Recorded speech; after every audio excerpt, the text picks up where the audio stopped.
know it's a busy time on the Hill. Congresswoman Bass, I appreciate you making some time for us at the top of the program. Thank you. Brittney, stay with me. I want to get into the national political and cultural reckoning that continues in response to the Blake shooting. Breaking news tonight, the NBA and its Players Association announcing just late today here that all 3 playoff games are postponed. They cite the player boycott and saying in a statement, in light of the Milwaukee Bucks' decision to not take the floor today for Game 5 against the Orlando Magic, all 3 of today's games are postponed. Now, this unusual development comes after many players, including those like LeBron James, have been very vocal in activism against police shootings and alleged police brutality, and of course amidst this summer when several sports leagues have been wrestling with mounting pressure on these civil rights priorities. We are scared as Black people in America. Black men, Black women, Black kids, we are terrified because you don't know. You have no idea. You have no idea how that cop that day left the house. You don't know if he woke up on the good side of the bed. You don't know if he woke up on the wrong side of the bed. You don't know if he had an argument at home with a significant other. You know if one of his kids said something crazy to him and he left the house steaming. Or maybe he just left the house saying that today is going to be the end for one of these Black people. That's what it feels like. William Rhoden, a longtime New York Times sports columnist, now with ESPN's The Undefeated, jumped on to his FaceTime as this news was breaking late in the day. I appreciate you rushing to join. Professor Cooper's still here. What do you see out there in America tonight and the role of the NBA? Well, I'm proud of the players because they're doing the only thing they can do. These are people of action.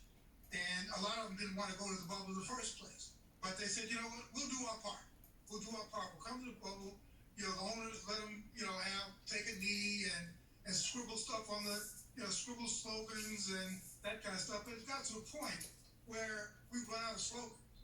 We've run out of gestures. We've run out of words. And what they're doing now is that, well, you know what?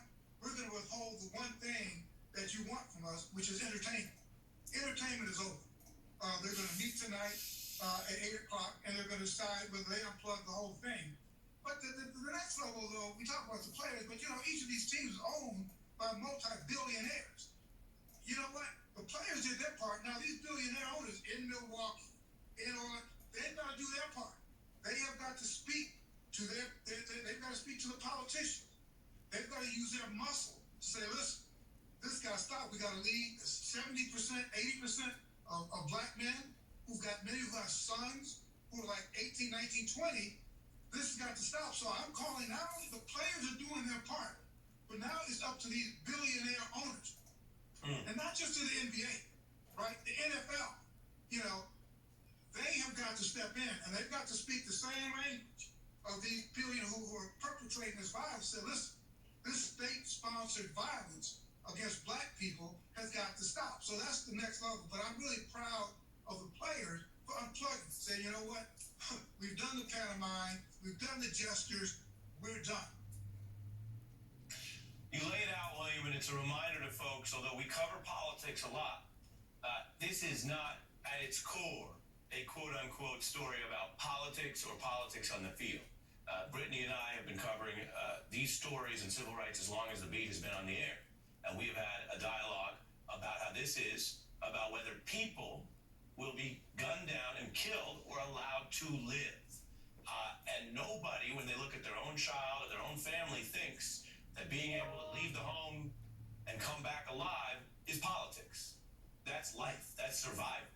And I say that first for William's response, and then Brittney, as we tee up something that's a little long, but we want everyone to hear it tonight. We make our decisions deliberately here.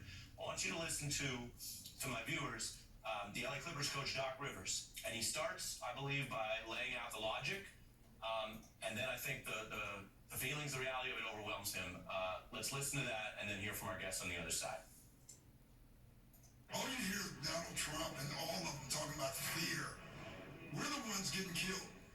We're the ones getting shot. We're the ones that were denied to live in certain communities. We've been hung. We've been shot.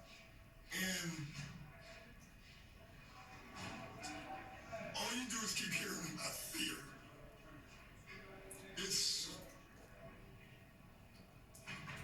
It's amazing to me why we keep loving this country, and this country does not love us back.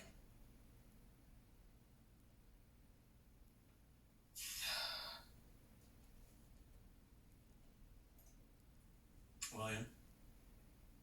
Yeah, no, I mean, that's, you can hear the frustration. All of us, we're all frustrated.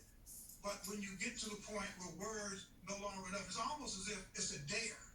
It's almost in the face of all of this Black Lives Matter stuff, you've got this state-sponsored violence. And so, okay, what are you going to do now?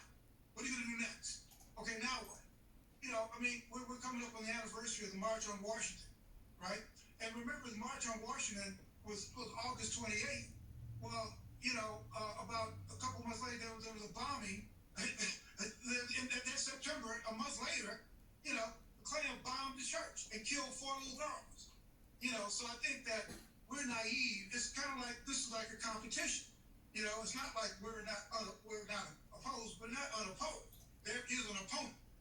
You know, there is an opponent there. So it's not like everybody's on board with this. So I guess, you know, we have to figure out whether it's the NBA, whether it's billionaires who own the NBA team, how are they going to use power to meet power?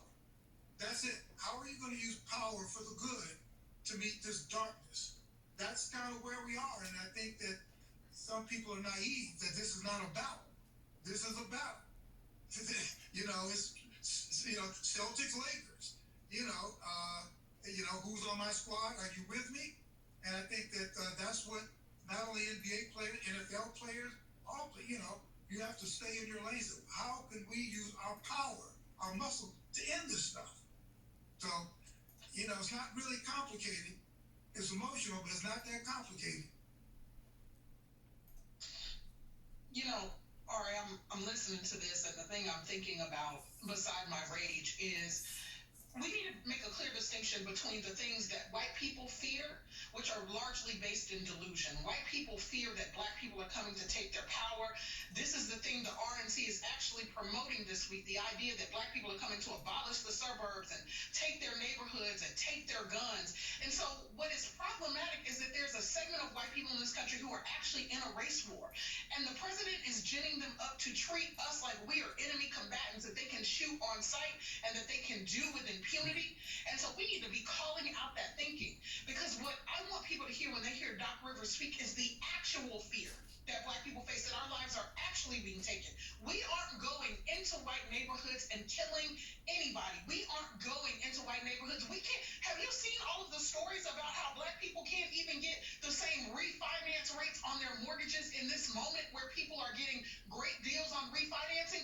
We can't even refinance the homes we have, let alone going and taking over the wealth of the suburbs. And so there is a delusion at the heart of whiteness that is driving this violence, and it is our job to say. And one of the reasons that I'm so happy that these players are standing up and saying, we will not play, is that they are tapping into the source of their power. They know that one of the ways that whiteness will relent is when you begin to hit it in the pocketbook. And one of our most recent examples of that, remember, is that at the beginning of Black Lives Matter in 2015, football players at Mizzou boycotted because they wanted the president to resign. He wouldn't resign after engaging in lots of racial activity that was problematic. And one game where the player said, we will not play, forced him to step down. And so sports has reckoned with the way that it has exploited Black men over many years to build up the entertainment that most Americans love, and then said that you will play for us, but we will not participate in a world where we protect you. And so they are using their power to demand protection, not just for Black men, but for all Black people who are killed by state violence. And it is our job, particularly if you're a white person of conscience, to begin to really reckon with this white violence that is at the center of this thing. Right. And not get so upset when I say it and I'm mad, it isn't because I lack objectivity. I'm very clear. I'm angry because we are the ones who are clear. Whiteness is the thing that is moving from a space of delusion, but it is also the thing that is moving from a space of power and an active willingness to use violence. Very last thing, let us not ever equate Black people expressing their their frustration when they do attack a building or a window. I know that that frustrates people, but let's be clear about something. Life matters more than property. I am not suggesting that people should loot or riot, but I am saying let us keep our priorities clear, because no one is trying to destroy buildings and people's livelihoods when they know that their lives are going to be protected. Well, and I appreciate everything you and William Rhoden have said, and Brittney, you refer to the white violence, the white supremacist violence. We saw a multiracial coalition during this summer. We saw some change already. Many say not nearly enough, but let's be clear, some changes afoot. And there's 2 people dead today from that violence last night. And that is an attack not only, obviously, on those people. The courts will adjudicate whether it is a murder. But it also, politically, as you've reminded us, is an effort to stop the multiracial coalition, to scare people, all people, but also, yes, the white people who were joining that, as well as black activists, as well as everyone else of any creed or color, from going out tonight, because 2 people are dead. And so, I'm supposed to fit in a break. I'll give you a brief final word. When I say white violence, I mean white ideology. I'm not saying all white people are violent. I'm saying whiteness. Understood. Understood. Loyal viewers of the Beat know Professor Cooper has been here since the beginning. We have you tonight. We'll have you back to continue some of the important stuff we're talking about. My thanks to the professor as well as William Rhoden, who hopped on the FaceTime with us last minute. We have a 30-second break. When we come back, we have more on the Wisconsin shooting. We have a special civil rights guest, but we also have an important report about Donald Trump abusing power, according to legal experts. Neil Kotshaw here. We're back.